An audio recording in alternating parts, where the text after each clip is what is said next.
Here's the thing. We're not built to move around as much as we do.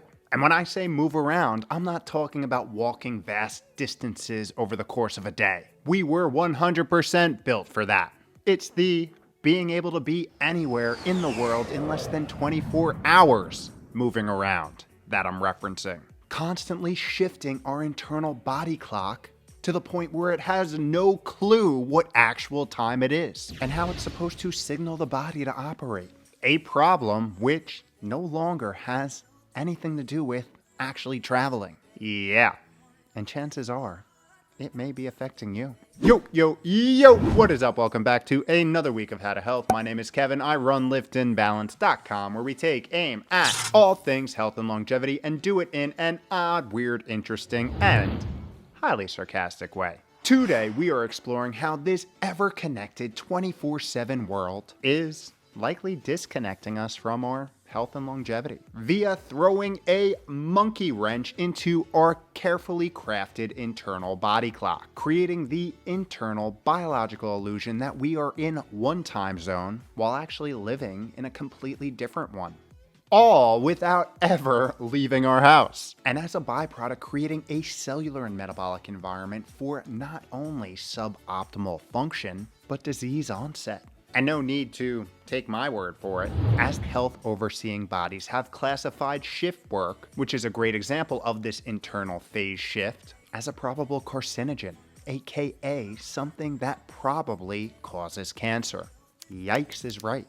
But before that happens, the individual likely becomes a chronically more tired, lethargic, low energy, stressed, physically incapable, less intelligent walking ape. All cause they couldn't close Twitter, put down the game, stop working, or partying like every night is a night at the Roxbury. So we're going to walk through this big disalignment problem that we modern humans have, along with its impact on our health, then review some hot off the scientific streets research, which takes a first of its kind look on its effect on feeding behavior, and finally talk about ways to realign. Because if there's one clock that's more important than your alarm for work tomorrow, it's this one. So let's embark on this realignment journey by first shedding some light on our big disalignment problem. There are three major classifications of misalignment that can happen without ever changing time zones. And only one of them, in my opinion, has a good excuse. There's digital jet lag, social jet lag, and shift work. All three driving the same disalignment by keeping an individual up and active into their natural sleep phase, while, might I add, also sleeping into their active phase, or not sleeping at all, which is worse. Essentially having them live a daily life which is optimized for another time zone, obviously one that they are not in, or typically even close to. And let me take a minute to explain why this is the case. Circadian rhythms are the natural sleep-wake cycles of an organism in accordance to the day-night cycles of the Earth. And every single organism studied to date has them. For good reason, too. These rhythms regulate and influence just about every single biological function that we have, being strengthened and reinforced by cues from the environment. Things such as light, darkness, movement, and meal timing. And guess what we humans do? Use our gift of advanced cognition to totally ignore these innate natural pressures, so we can stay up to date on Elon's last tweet, or what Taylor Swift's doing. Important stuff. Like I said before, in my oh-so-humble opinion, the only acceptable reason for chronically conducting this type of behavior is if your job requires it. Because many of the jobs which keep society running and keep people safe are 24/7, meaning someone needs to do the night shift. Until we solve the problem with AI, of course. However, the other two offenders, digital and social jet lag, are totally self-imposed, essentially staying up past midnight multiple nights a week for leisure and entertainment. This is the category that most offenders of circadian misalignment fall into, wondering why they feel they just got off an 8-hour flight every morning when they wake up. And the reasons behind this come down to the simple biological fact that we primates have evolved for millions of years, optimizing our biological function around the 24-hour day-night cycle of the Earth. Our biological processes have been developed to do certain things when certain external stimuli are present, aka light and darkness, movement and stagnation, feeding and fasting. And when we go against this biological programming, we suffer the consequences of less efficient cellular operations, with modern science just beginning to shed light on the potential dysfunction, as chronically disrupted circadian rhythms have been linked to a number of negative consequences, including altered feeding behavior, type 2 diabetes, obesity, and cancer, to name a few. Doing this by a number of potential mechanisms, including disruption of key hormone systems, one of which is a class of steroid hormones which play a crucial role in a number of different physiological processes, including metabolism, stress, and overall circadian alignment. The glucocorticoid system, which when disrupted has been shown to induce disordered feeding behavior in animal models, hypothesized to be driven by the dysregulation of hypothalamic neuropeptide gene expression. This is significant because the hypothalamus is a region of the brain that plays a key role in regulating feeding behavior, and neuropeptides are signaling molecules that are released by neurons in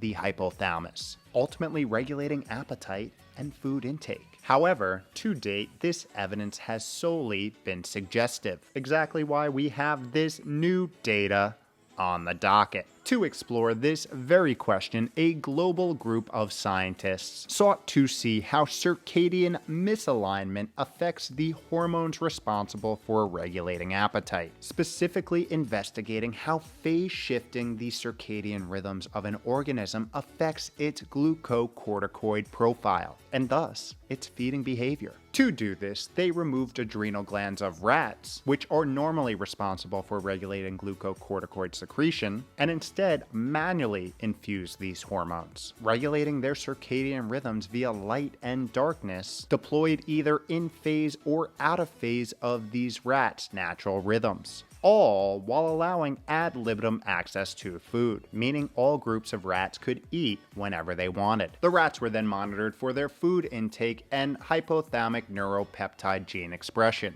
Now, I don't know about you, but sounds like a lot of things we would never be able to do in humans. So this is a case where animal models truly come in handy. With that, what happened? Well, an outcome which suggests that these hormones do, in fact, play a role in the rat's feeding behavior. The team found that misalignment between light and dark cues led the out-of-phase group's appetite-boosting hypothalamic neuropeptides to become dysregulated, driving the increased desire to eat significantly more during the inactive phase of the day. And strikingly, the team observed that the rats in the control group ate 88% of their daily energy intake during their active phase, in contrast to the jet lag group, which consumed over 50% of their daily energy intake during their inactive phase. This equates to nearly 5 times more than the control group during their inactive phase, displaying that the timing of consumption had been affected by the disalignment. So I guess staying up into the wee hours of the night being blasted by artificial light may not bode well for those feeling good goals. At least in rats, which I'd like to remind you are not humans. Although some humans are... never mind. So what can you do to make sure that this never happens to you? Well, as you can imagine, there are some obvious and non-obvious tactics. First, though, I want to call out that there is an ever-growing association between disalignment and stress. This is because we have natural stress hormone cycles which also run on circadian rhythms. And when our foundation rhythm, sleep, is thrown off, everything else is too. Now, I wish I could tell you that these systems and their suboptimal effects were isolated, but that'd be a flat-out lie. Our biological world is quite the opposite. Everything affects everything else. For example, when we're stressed, certain reward-based pathways become compromised, which makes us crave certain foods and keeps us rewarding the biochemical act of eating, even when the body's full. And guess what more ultra-processed eating has been associated with? Worse sleep quality. The cycle can be vicious. These are all topics, might I add, that we have individual deep dives on, which I will link below. And it's unfortunate to say that this is the very cycle that so many intelligent walking apes find themselves in, many times without even realizing it, because our modern day societal norms have standardized it as normal, along with its energy draining results of getting old, which is primarily poor cellular and metabolic function in disguise. So what are some ways you can break free from the dysfunction? And I have to say, there is no better place to start than this fully loaded Realign Your Rhythms video.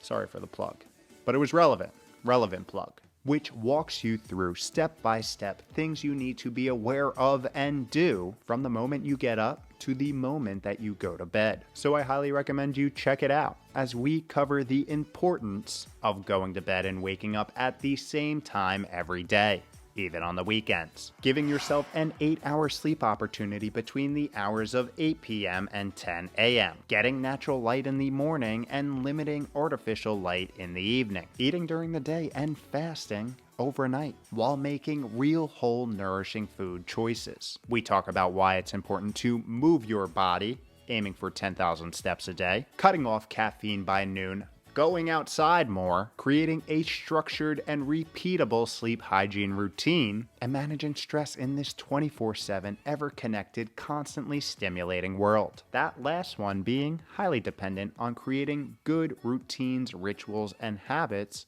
on the items before it. While meditation, mindfulness, breathwork, grounding, and nature practices only add to the biological piece. One of my favorite ways to think about it is do things that make it physiologically and biochemically harder to feel like shit. And the most effective tool you have for that is lifestyle. Now, if you find yourself in the shift work dilemma, this becomes a little more difficult because you have a good reason to be up when you're not supposed to. But do know, this adds significant headwinds to obtaining and maintaining your health. Thus why, like we mentioned before, shift work has been identified as a probable carcinogen. The best approach that I've devised here is to triple down on those other healthy habits and try to keep your sleep-wake schedule as consistent as possible. When you wake up from your post-shift work sleep, prioritize getting outside and getting some natural light. Try eating in a time-restricted feeding window, ending sometime in the beginning of your shift. Fasting the second half of the shift and reopening your feeding window after you wake up. Meal prep, real whole nourishing foods so you are not feeding the cellular and metabolic dysfunction with ultra-processed ones. And exercise regularly,